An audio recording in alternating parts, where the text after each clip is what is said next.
Mga kaibigan, may good news para sa lahat. Kung gusto nyo nga makabasa ng mga balita tungkol sa Mindanao, wala nang iba kundi ang Mindanao Examiner newspaper. Mindanao ang sirkulasyon, Mindanao ang balita. Ang Mindanao Examiner sa Basilan, Sulu at Zamboanga. Gumawa na rin ito ng mga independent films at ABP, audiovisual presentation, at may photography at video services pa. Bisitahin po natin ang kanilang website sa MindanaoExaminer.com o tumawag sa 9925480. Marami pong salamat. Kaya natin to. Bueno mga kaibigan, lumarga na. Lumarga na si Tatay Digong Duterte papuntang Japan. Sa mga Pilipinong nasa Japan, ako siguradong puputaktiin na naman si Tatay Digong. Ayos teruyo.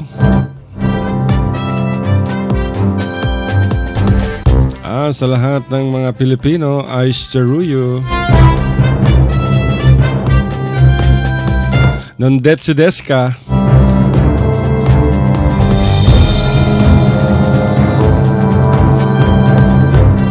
Natatawa yung ating PA dito pag ako'y nag-Japanese ni Pongo. Aisteru, yuhu, aisteru. Nandet si Deska. Oksan. Danazon.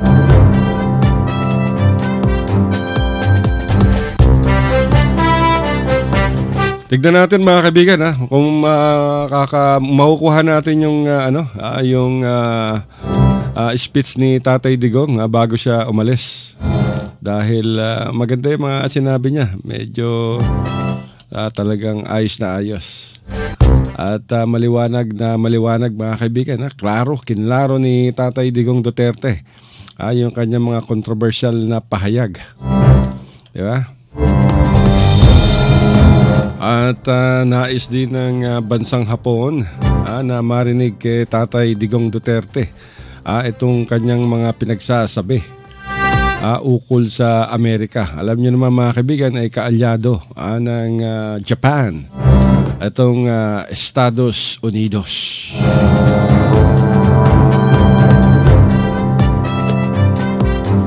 At kaya't gustong marinig ng Japan ang totoong score. Di ba? Hay! Sabihin ng Japan, Bakero! Bakero kami na motokoban, hay! Bakero sa Lompas, hay! Bakero Ajinomoto, hay!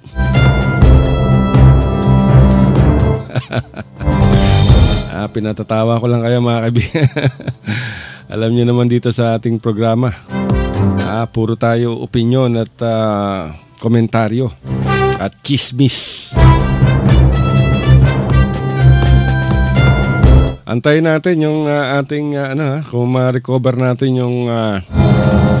yung talumpati nitong si Tatay Digong Duterte bago siya umalis papuntang Japan dahil muli na naman niyang inilutang dito ang kanyang kasuklam-suklam na relasyon sa Amerika. At sinabi ni Tatay Digong kanina ayaw niya na mayroong sundalo mula sa ibang bansa ang nananatili sa ating bayan. Di ba? So maganda yan.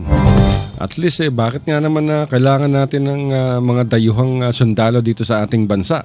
Sabi ni Tatay Digong, ang gusto lamang niya makita dito sa Pilipinas ay ang mga sundalong Pilipino. Paano yung mga military attaché mula sa iba't ibang embahada?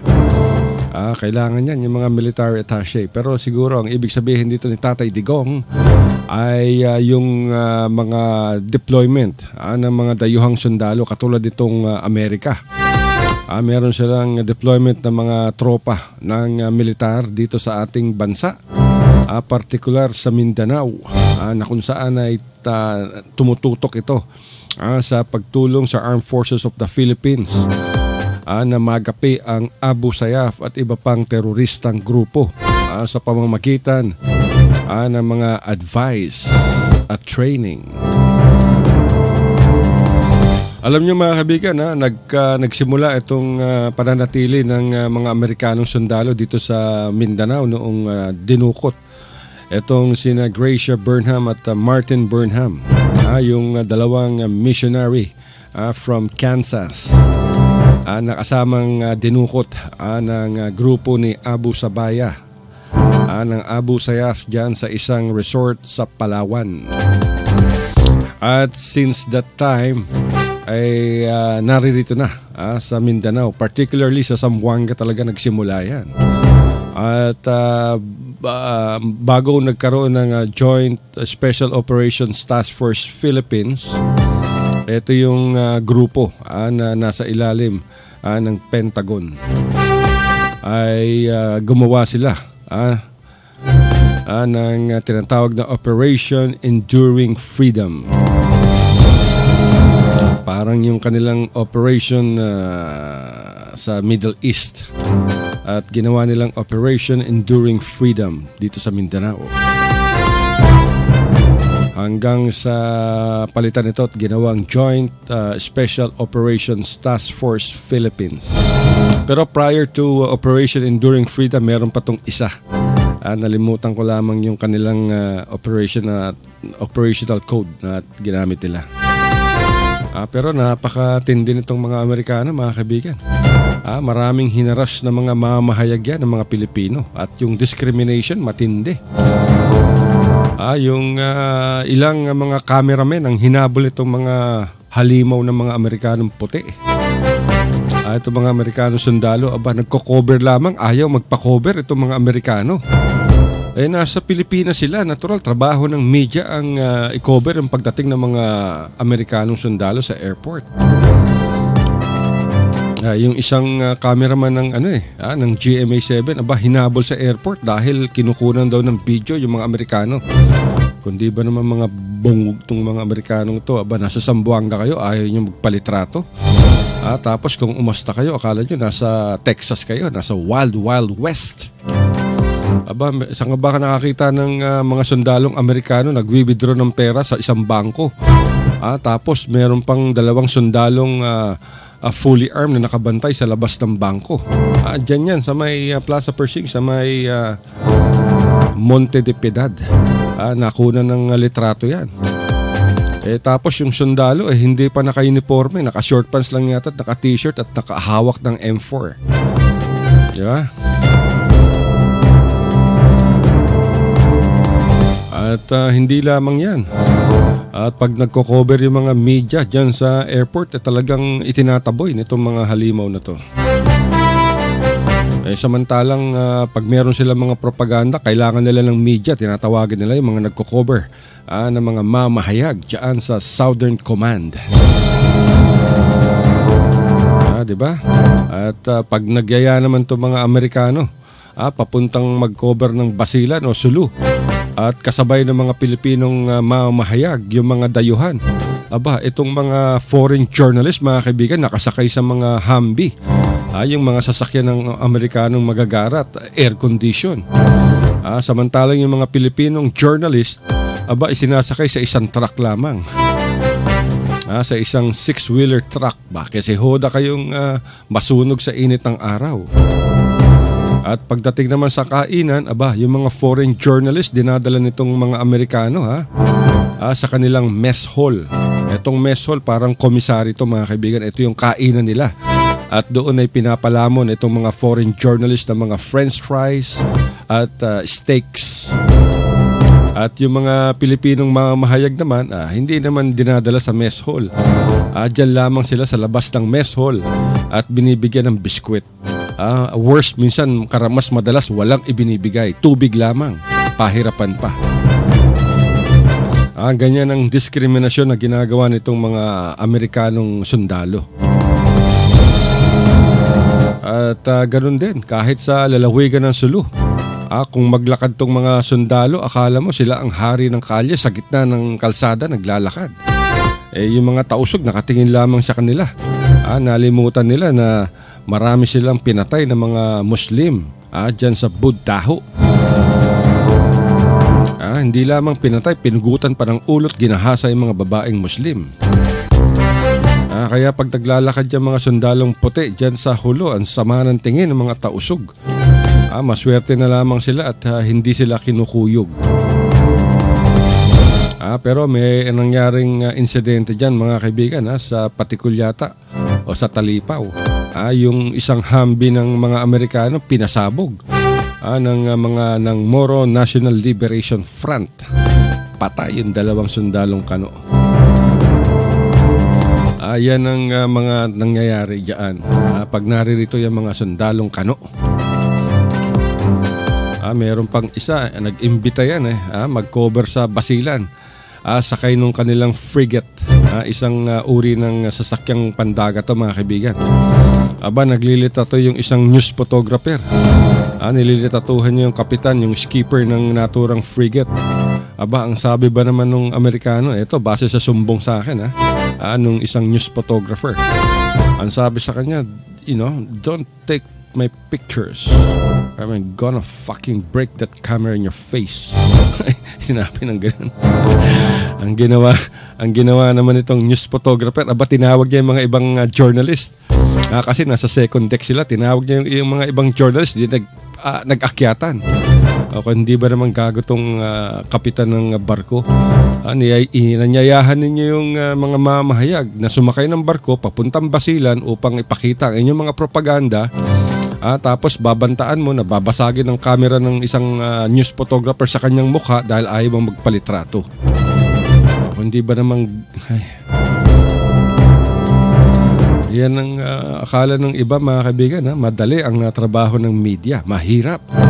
Lalo na yung mga nagko-cover sa mga giyera. Sa totoo lamang, buhay ang nakasalalay dyan. Alam nyo ba ang ibinabayad ng mga foreign news agency sa isang stringer? Pag sinabing stringer, ito yung nagpapadala ng mga balita, ng mga larawan. Kunyari sa Agence France Presse o AFP, o kaya naman sa Associated Press o AP, or sa Reuters, o kaya sa Deutsche Presseagentur o sa DPA o German Press Agency, o kaya sa NHK, sa Nippon Hosei Kyoko, isang Japanese broadcasting company yan. Ang binabayad lamang bawat litratong magagamit mula sa mga Pilipinong mamahayag o Pilipinong news photographer. Nagsimula yan sa 1,000 isang litrato. Hanggang sa after mga 15 years, 20 years, ginawa naman nilang 1,500. Ayan litrato yan. Kunyari, may gera sa Basilan. So, tatakbo ngayon yun mga news photographer mula sa Zamboanga. Nag-uunahan pa yan. Nagkukumahog yan. Dahil unahan sila. Iba-iba silang, meron nagbabato sa AFP, meron nagbabato sa AP, meron nagbabato sa Reuters, meron nagbabato sa DPA, meron nagbabato sa NHK. Nag-uunahan yan mga kaibigan. Nagpupunta sa Basilan, sariling gastos. Walang mga bulletproof vest yan. Walang mga Kevlar helmet yan. Ang tanging dala ng mga news photographer ang kanilang camera at saka laptop. And from there, kanya-kanya ng diskarte yan. Para makakuha ng litrato ng mga napatay na rebelde, patay na sundalo, yung mga lugar na binomba ng mga rebelde, o kaya yung mga evacuation. So magpapadala ngayon yan sa Maynila ng mga litrato. Pag nagpadala ng mga 5 litrato yan, gagamitin dyan mga 2, 3. So nakaipon na kagad kung gumamit ng 3 litrato sa isang araw, di meron na siyang 4,500. And then babayaran yan after 2 weeks. Pero yan mga kaibigan, yung 1,500 bawat isang larawan o isang litrato, hindi katumbas niya ng buhay ng sinusuong na peligro ng isang news photographer. Hindi lamang news photographer, pati na rin yung mga taga-telebisyon, yung mga cameramen. Nakatago yan, basta makakuha lamang. Ganyan kadelikado ang buhay ng mga media. Upang makapagbenta ng litrato. At itong litratong to, yun lang ang halaga na binabayad itong mga dayuhang kumpanya. Samantalang kung maningil sila ng subscription sa iba't ibang dyaryo, at telebisyon ay mataas. At itong mga news photographer, mga kaibigan, wala silang mga insurance. Hindi lamang mula doon sa mga pinagbebentahan nilang litrato, kahit sa mga national newspapers, sa Inquirer, sa Philippine Star, sa Manila Times, sa Malaya, sa Abante.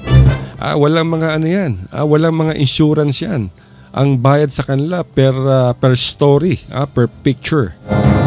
Ang bayad dati sa isang balita 200, naging 250, at ngayon ay 300 ang ibinabayad itong mga dayuhang kumpanya na kumukuha ng balita sa mga Pilipinong mamamahayag.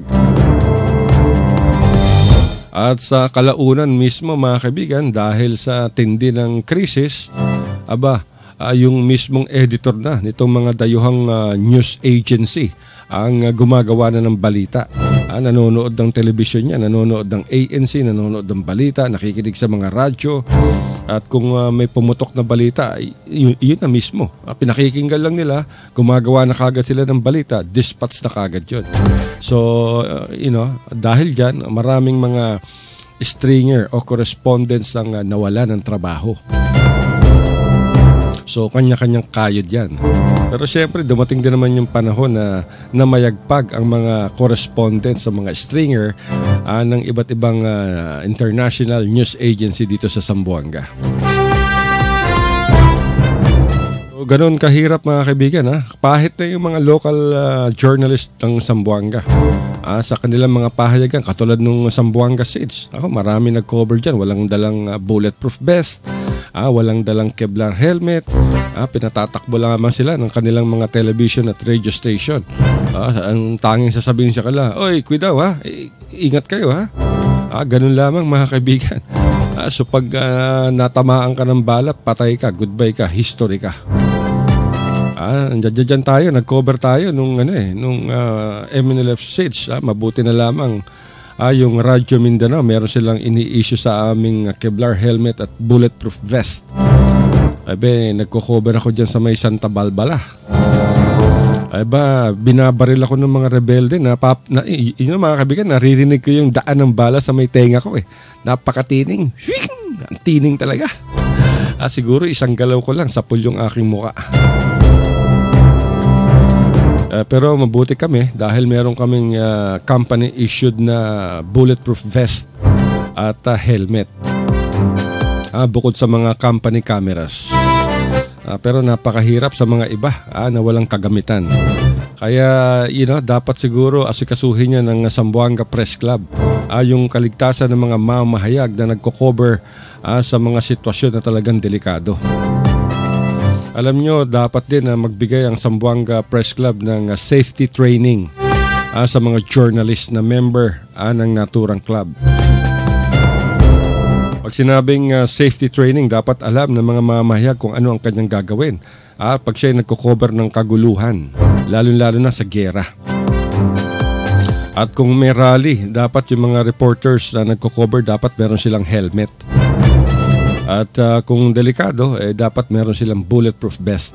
Kaya dapat yung mga may-ari ng mga media, hindi lamang sa Zamboanga, kundi sa buong bansa, sa buong Mindanao, dapat mag-invest sila ng bulletproof vest at mga Kevlar helmet kung nais nilang ipakover sa kanilang mga mamahayag ang sitwasyon o ang kaguluhan. Kunyari, kung may gera or what. Hindi pa pwedeng wala. Dahil unang-una, mababa ang bayad ninyo sa inyong mga reporter. Niwala nga kayo sa minimum wage law. Huwag nyo na akong pilitin banggitin pa mga pangalan ng mga kumpanyang media company na hindi nagpapatupad ng minimum wage law.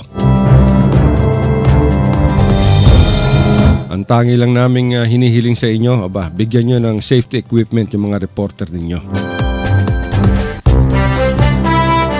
Bueno, mga kaibigan, pakinggan natin. Nandito na. Ready na yung ni Tatay Digong Duterte, yung kanyang talumpati bago siya umalis sa patungong bansang Hapon. Pakinggan natin ito, mga kaibigan. Siyempre, kayo nakikinig dito pa rin sa Radyo Mindanao, sa Radio Philippines Network RPN dito po like Zamboanga. Tayo ay napapakinggan sa malaking bahagi ng Mindanao. Mayor Antonio Calixto, fellow workers in government, my beloved countrymen. I leave for a 3-day official visit to Japan. This official visit will be a valuable opportunity to further deepen and broaden the Philippines' relationship with Japan, our valued strategic partner and one of our true friends. It is a visit that is most awaited. I look forward to meeting Prime Minister Abe again in Tokyo. His warm invitation extended at the sidelines of the ASEAN meeting in Laos paves the way for discussion of key issues of mutual importance to our countries and people. We will discuss, among others, greater political, social, and defense cooperation, particularly in maritime domain awareness and maritime security. With Japan as the Philippines' top trading partner, I shall seek the sustainment and further enhancement of our important economic ties. I look forward to meeting business leaders in Japan. I will tell them clearly that the Philippines is open for business.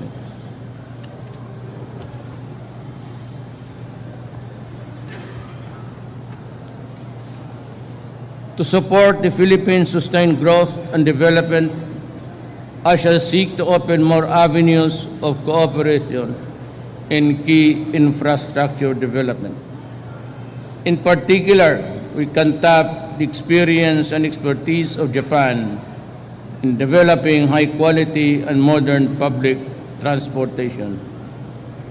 The visit will be an opportunity for me to personally thank Japan for its preeminent and peerless role as the Philippines' development partner. I shall seek the strengthening of this role through more high-impact projects that will benefit our nation. Mindanao will be a central focus as together with Japan, we shall seek to put on track these island regions towards a just and lasting peace and development. I shall also meet the leaders of the Japan-Philippines Parliamentarian Friendship League to seek greater interaction between the collaboration by our legislators to a common agenda. This is an important time for Philippine-Japan relations as we advance an independent foreign policy in our engagement with the community of nations.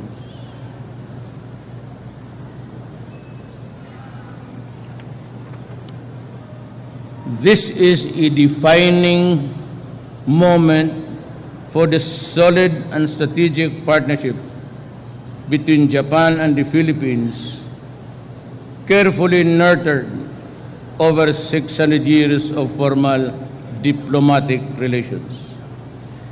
During this visit, I am honored to pay a courtesy call on His Majesty the Emperor. This courtesy call is imbued with great and special significance.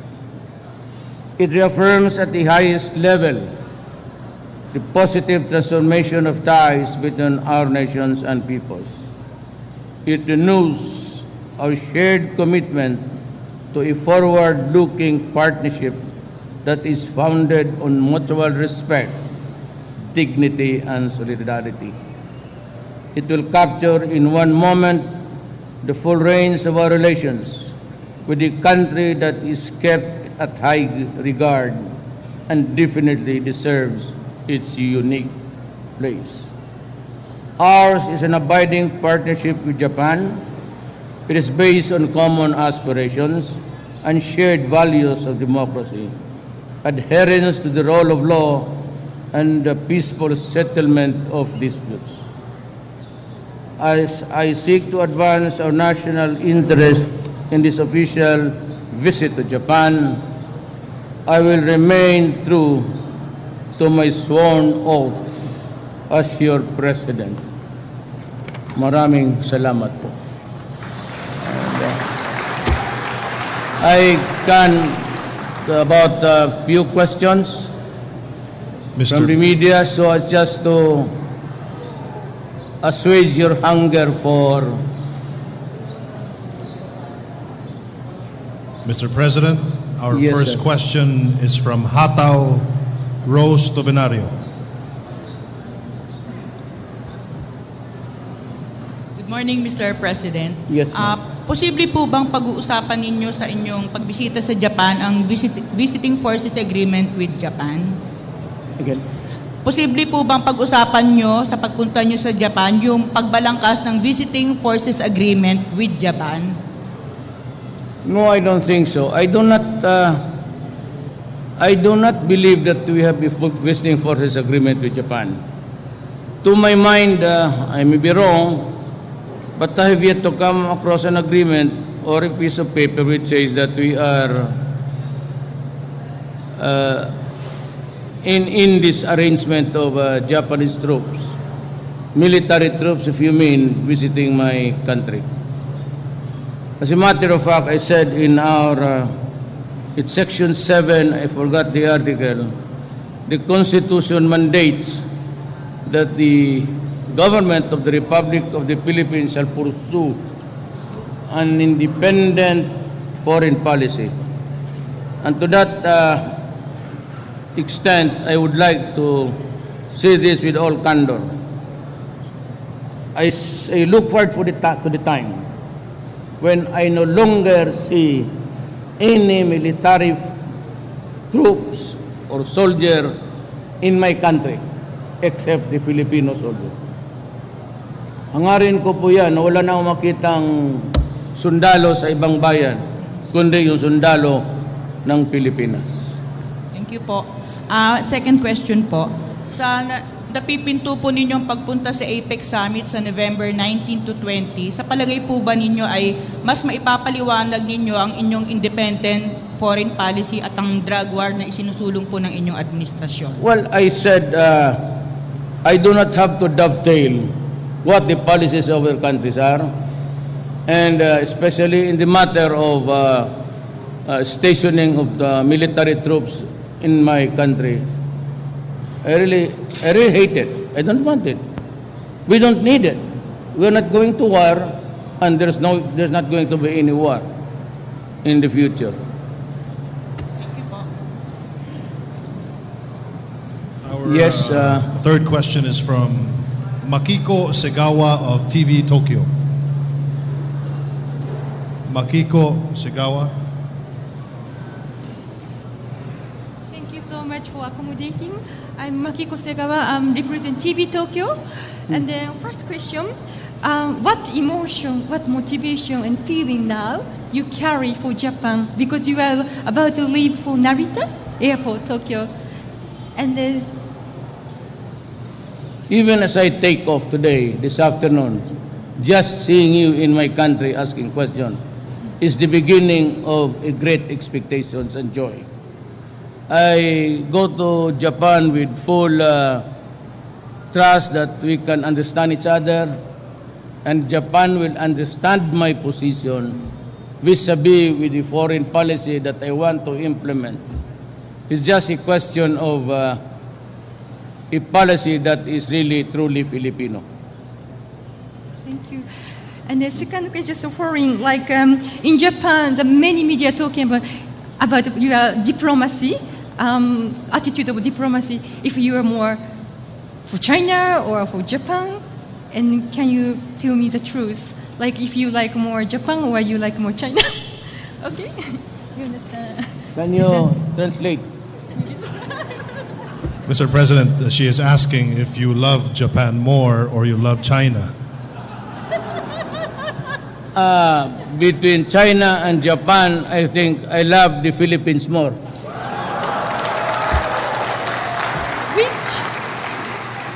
Which do you like? Do you like Jubilee or McDonald's?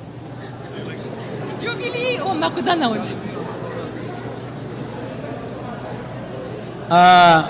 Frankly, I do not eat, really, truly, seldom, very often. But I stick to bibingka and maruya. Native dish. Arigatou gozaimasu. Salamat po. Enjoy Japan. The last person who will ask a question is Tuesday New of DZBB. Good morning, Mr. President. Tuesday Yes, ma'am. New of DZBB. Sir, General De La Rosa stated yesterday that he submitted already to you the list of celebrity or narco-celebrities. And he said that mas marami raw po yung nakasulat sa listahan ninyo. Do you plan of announcing it, sir, to the public, katulad nung ginawa ninyo doon sa mga narco-generals and narco-politicians? Okay, I'll be frank with you, everybody. The final list submitted to me by the law enforcement agencies, ganon ho kakapal. Hindi ko malaman ngayon kung paano ko mahanapan ng solusyon. There are about 1,000 policemen involved in drugs. There are about almost 1,000 barangay captains already in the business of shabu. There are about a few mayors and national officials. What I'm trying to say is I will call maybe for a consensus dito sa itaas, lahat na mga senators, congressman. Kasi napakabigat ho ng problema na ito. At kung ako lang, sasabihin ko sa'yo, hindi ko kaya. Kasi hindi ko kaya. Anong gawin ko dito? Patayin ko lahat?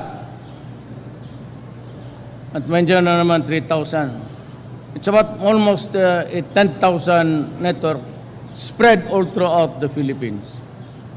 And with the election of De Lima to the Senate using money from drugs, the portals of the national government has been opened to narco politics.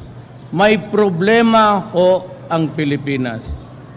Ito yung problema nakatago noon all these years. And until I became president at pinuga ko lahat, lumabas na. Alam ng militar yan, alam na ng pulis. Kaya sabi ko nga sa kanila minsan, ito, trabaho man ninyo yan, what do you propose to do? Isa-isahin mo yan, i-prosecute, impossible dream. We cannot pasundan mo araw-araw yan. But they are really validated. Some of them, judges, it has affected the entire gamot. Di ko sanay ako niyan. Kung sa Davao, maliit na but mismo ako, I must admit, hindi ko alam gaano kalawak, how widespread it is or was until I became the president of this country. Di ko sukat akalain na ganun kalalim by the hundreds of thousands. And 3 years ago, General Santiago said that there are 3 million drug addicts already. I did not consider my list because until now there are people surrendering. At by the end of this year, I would have breached the 4 million mark. Ang Indonesia, sabi ni President Widodo, they have 4 million. But remember that Indonesia is a big country. It's about two islands, big islands, and it has a population of 240 million. Ang akin, is maliit na island, 7,000 pieces of islands, and I have 110 rather, population, with a 4 million headache. Tulungan ninyo, ayoko anong gawin natin dyan. Ang pinakamabilis na mga rehab ang nagawa ang China. One is in Fort Magsaysay, it can house 10,000. Another Chinese foundation is building like another 20,000 in Mindanao. But for the million that would be needing treatment, else they go back to where they belong, and that is using and pushing Shabu. The problem is, until now, regions 1, 2, and 3, araw-araw may swept like a flotsam, mga kaldero, mga aluminum na may subo. Those were manufactured, niluluto in ships, in international waters. Then kung ready na sila, they just go by the side of our territorial limits at inuhulog nila. Ganon kabigat ang problema ng Pilipinas. 4 million will affect certainly this generation. Itong generation na to, yung anak ninyo, pati yung apo ninyo, may tama yan if you are not careful.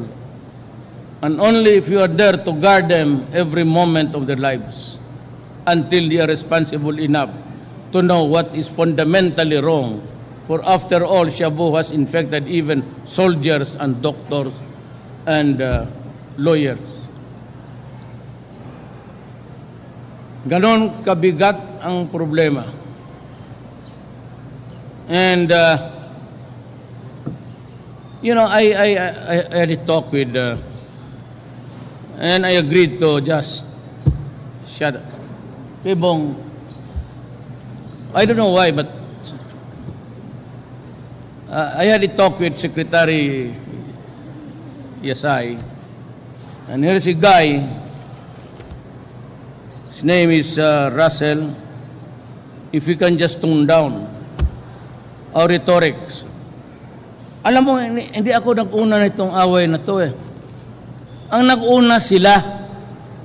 Remember, ipunot dulo nito, yung election, I made a comment, a narration of an actual event which happened in Davao, and which was covered by all media outlets there.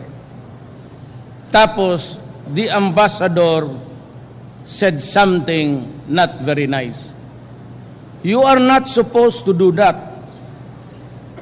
because in an election of another country, you should be careful with your mouth.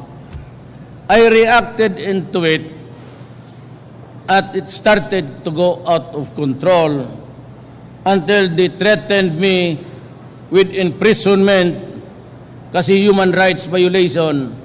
And most of all, bakit ako nagmura? Just to show na bastos rin ako. Alam mo bakit? They were threatening me because it was an issue. It was a yellow fever issue sa election. It was not an issue against me in the early days of the campaign. When I was hitting hard sa rating, and then there was this looming, they started the hogwash. A senator whose foot is in his mouth. Good for nothing. Tapos sila ang nag-umpisa na be careful, lumabas yung Human Rights, State Department, Obama, EU.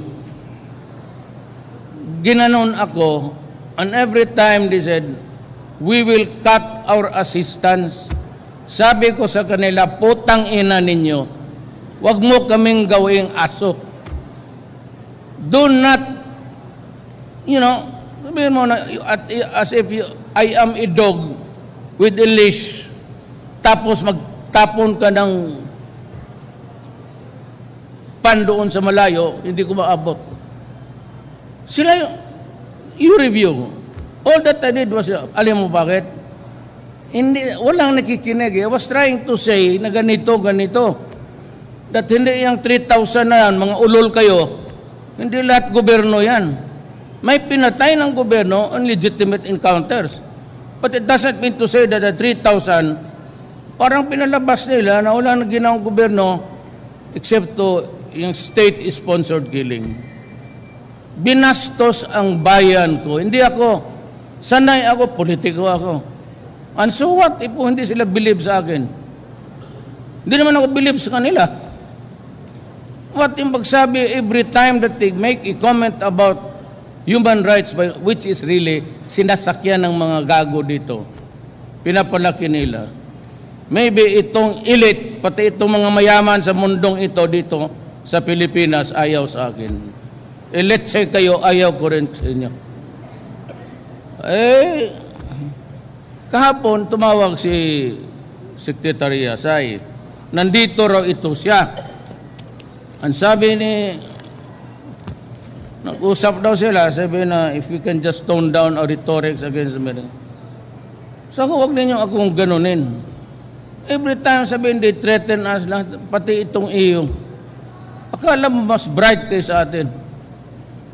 Tapos sabihin na, be careful, we will put you in prison.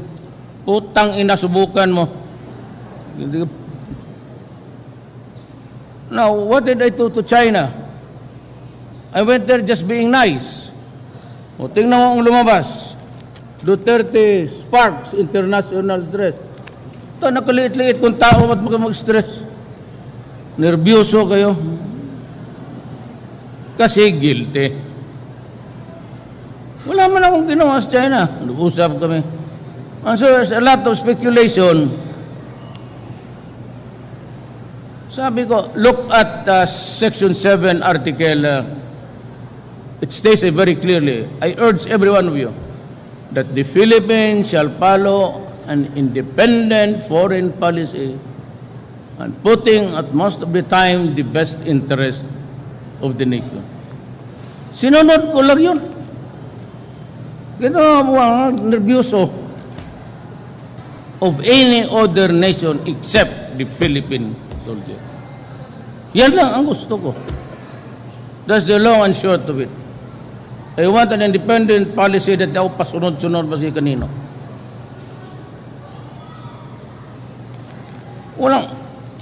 Sabi ko, wala na, tahimik na ako. Russell says, Duterte comments causing worries in business communities. Di, magsilasaya kayo. Magtiis kami. We will recover, I assure you. We will live and survive. We have gone through the worst of times in this planet. Tapos isang comment niya, RP China reapproachment should not come at the expense of the US. Napakabilis ng Malaysia ng mga gago. Wala kami pag-nasapan sa China kung hindi paano magluto ng siupaw na maganda pati chapsoy. Kung maibigay ang China, di pasalamat, di wala, di wag. Ito naman, Goldberg says US remains strongly committed to the defense of the Philippines. There will be no wars anymore. Sino ba ipapagagira sa atin? China? What will they get? Japan? Anong defense? Baka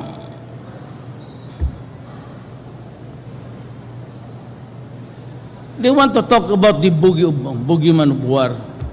Stop that shit. Nobody is interested in wars anymore. And if there is a fight, you fight your wars. Do not include mine.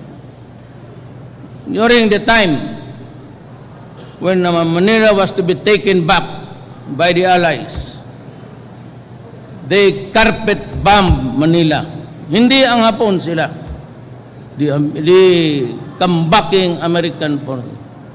200,000 died here. Ang Manila talaga flattened. So just in 2 days of bombing. Plus the massacre. You know, before we can move forward, Mr. America, there are things, so many things around. The massacre of the Filipinos before. These are historic. Nakatitig na sa atin, ha? Masamang-masama ang ating PA. Maraming salamat po sa inyong pakikinig dito lamang sa Radyo Mindanao, sa RPN dito po like Zamboanga. Ito po ang inyong balingkod, Jacinto, nagsasabing isang napakagandang hapon sa ating lahat. I love you, Mama Chup Chup.